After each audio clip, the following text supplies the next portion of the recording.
नमस्कार, आप देख रहे हैं बिहार लाइव टुडे और मैं हूं केशव सिंह। चलिए बात करते हैं बिहार पंचायत चुनाव की। लगातार आपने हमारी सर्वे रिपोर्ट में देखा कि किस तरह बिहार में पंचायत का विकास हुआ है। पंचायत की मुख्यतः समस्याओं के बारे में हम बात करें तो समस्या बहुत ज़्यादा बड़ी भी होती है और बहुत छोटी भी समस्या होती है, जिसका निष्पादन पंचायत के प्रतिनिधि करते हैं। और पंचायत स्तरीय की बात की जाए तो लगातार आपने देखा हमारी रिपोर्ट में कितना डेवलपमेंट हुआ आपका बिहार का पंचायत। चलिए इस बीच आज हम पहुँचे हुए हैं पटना से करीब 135 किलोमीटर की दूरी पे चंदनपुरा पंचायत। यहाँ हमारे साथ मुखिया प्रतिनिधि के रूप में प्रमोद पांडे जी हैं, इनसे हम बात करेंगे। मुख्यतः इनका हम एजेंडा लेंगे, पंचायत के विकास के बारे में हम चर्चा करेंगे कि इनके कार्यकाल में विकास कितना हुआ और क्या क्या कार्य बचा रह गया। हर एक बात पे हम चर्चा करेंगे इनसे। सबसे पहले हम शुरुआत करते हैं, आइए हम बात करेंगे। सबसे पहले आपका स्वागत है प्रमोद जी। जी थैंक यू। आप इस पंचायत के प्रतिनिधि हैं, मुख्यतः पंचायत के विकास के बारे में आप विकास के बारे में आप बताएं। जी, विकास प्रधानमंत्री आवास में 100 आवास पूर्ण हो चुका है। लगभग 15 जो है आधा अधूरा पड़ा हुआ है और कुछ जो है लाइन में है, जिसमें कि पैसा अभी तक नहीं आया है कुछ में। और ये हुआ प्रधानमंत्री आवास का।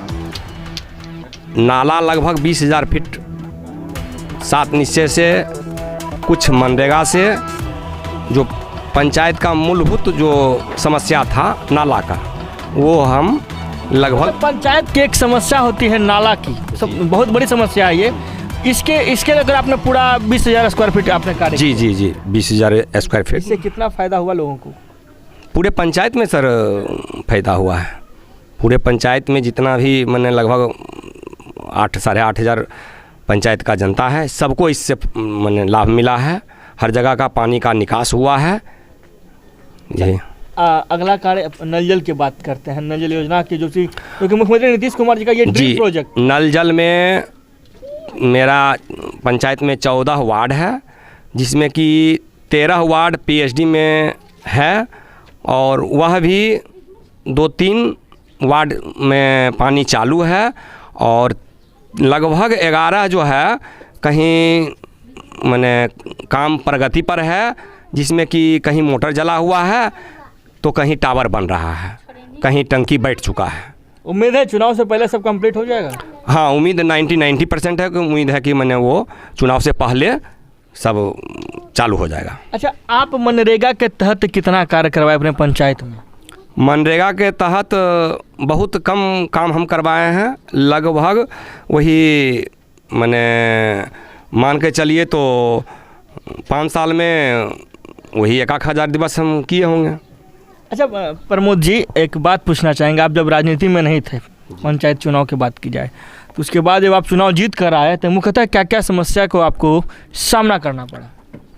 समस्या तो समाज में ऐसा समस्या आया, बहुत उलझने मेरे ऊपर आया। उस समय एक फील्ड का मिट्टी भराई करा रहे थे, लगभग ये 17 का योजना है, 17-18 का। उसमें हमको एक आदमी फ़ोन से बोले थे कि मशीन का काम होता है क्या मनरेगा में? तो उस समय कैरेज का काम चल रहा था। हम बोले कि जी हाँ होता है। उसी पर आवेदन वो दिए, जांच करवाए। जांच करा करके वो संतुष्ट हो गए कि मशीन का काम होता है। मनरेगा में मिट्टी ढुलाई जो होता था उस समय कैरेज पर हो रहा था। यही फील्ड का मैंने मिट्टी भराई में करवाए थे हम। अच्छा, उसके बाद आपको क्या अचीवमेंट मिला, क्या प्रॉफिट मिला कि काम करने का तरीका आपका बदला? उससे क्या सीख मिला आपको? सीख समाज में जो है ना, समाज में इस तरह का लोग हैं कि गलत के तरफ ज़्यादा खींचते हैं और हम चाहते थे इन्हें धरातल पर जो काम हो। 5 साल में 5-7 गो 10 गो मात्र हम पशु सेट किए होंगे, जो कि हमको लगभग हज़ारों को करना था। पशु शेड हर एक घर में हमको देना था, जो पंचायत का विकास का एक मुख्य बड़ा एजेंडा था, लेकिन हम नहीं कर पाए, यही कुछ लोग के दबाव के चलते। अच्छा, ये दबाव तो राजनीति में आते रहती है जी। इस बार अगर आप चुनाव में जीत कर जाते हैं तो मुख्यतः 5 कार्य को बताएं जो अपने पंचायत में करेंगे।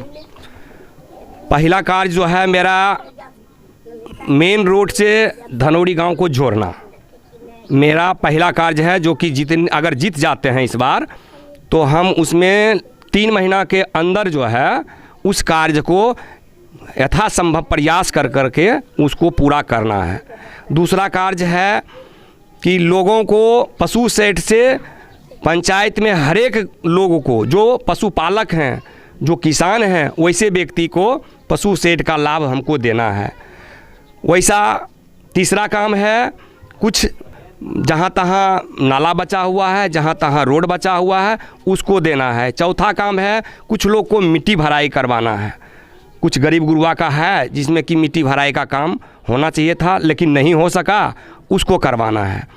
और पांचवा काम जो है, मैंने लोगों को बीच में जो लाभ लेने लायक है उसका, मैंने प्रधानमंत्री आवास में उसका घर बनना चाहिए, वैसे व्यक्ति को लाभों को लाभ देना है।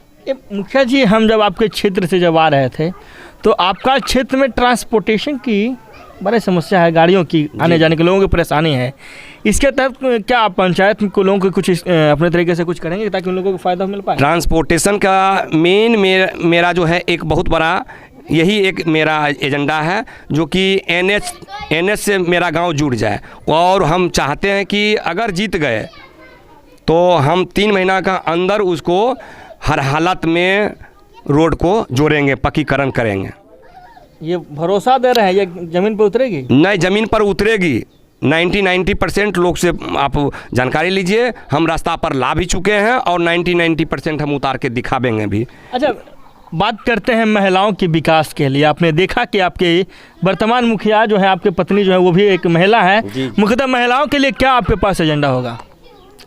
कुछ रोज़गार चाहिए, मनरेगा से मिट्टी भराई हो या खनाई हो, उसमें महिला को रोज़गार देना है। छोटे छोटे रोज़गार को उत्पन्न करेंगे पंचायत में? जी निश्चित। अच्छा, किसानों के लिए आप क्या करते हैं? सोख्ता बनवाते हैं, जहाँ तहाँ नाला बनवाए, और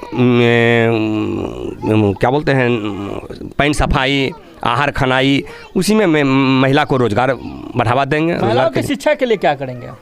महिलाओं की शिक्षा के लिए तो जहाँ तक है, इसको हमारा गांव में जो स्कूल है ना, उत्क्रमित मध्य विद्यालय है, इसको हम चाह रहे हैं कि हाई स्कूल में परिवर्तित हो जाए।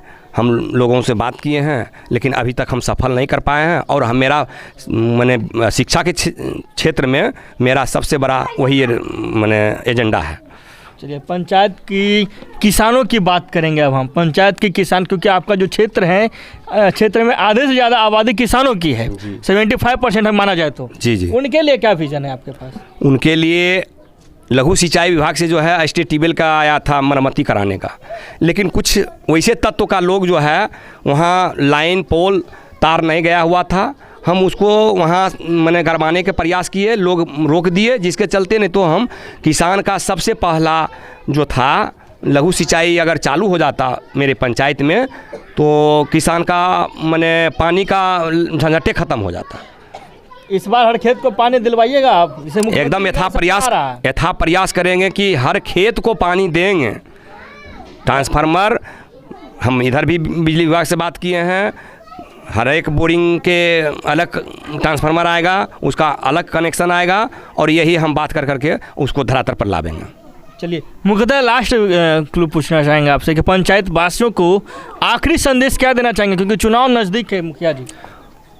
पंचायत वासियों को आखिरी संदेश, गांव के लोग को हम आखिरी संदेश तो यही देना चाहेंगे कि अगर हम काम किए हैं तो हमको पुनः विजय किया जाए, अपार मत से हमको फिर से बनाया जाए, ताकि समस्या को हम उसको मैंने सुचारू रूप से हम उसको निपटावें। यही मेरा पंचायत वासियों से, गाँव वासियों से अनुरोध है, प्रार्थना है। चलिए, हमारे साथ प्रमोद कुमार पांडे जी थे। इन्होंने अपना बड़ा ही बेबाकी के साथ पंचायत के विकास के लिए मुख्य एजेंडा को सामने रखा। पंचायत की समस्या क्या है उस पर हमारे साथ इन्होंने चर्चा की। राजनीतिक एक ऐसा चीज़ होता है जो अगर इसमें लोग चले जाते हैं तो हर एक सामने वाला व्यक्ति उस व्यक्ति को गंदी नज़र से देखता है, परंतु अगर इसी राजनीति को सही नज़रिए से देखा जाए तो मुख्यतः राजनीति समाज सेवा के लिए भी जाना जाता है। लगातार हमारे साथ बने रहने के लिए आपका बहुत बहुत धन्यवाद। पटना से करीब 135 किलोमीटर की दूरी पे चंद्रपुरा पंचायत से केशव सिंह की रिपोर्ट।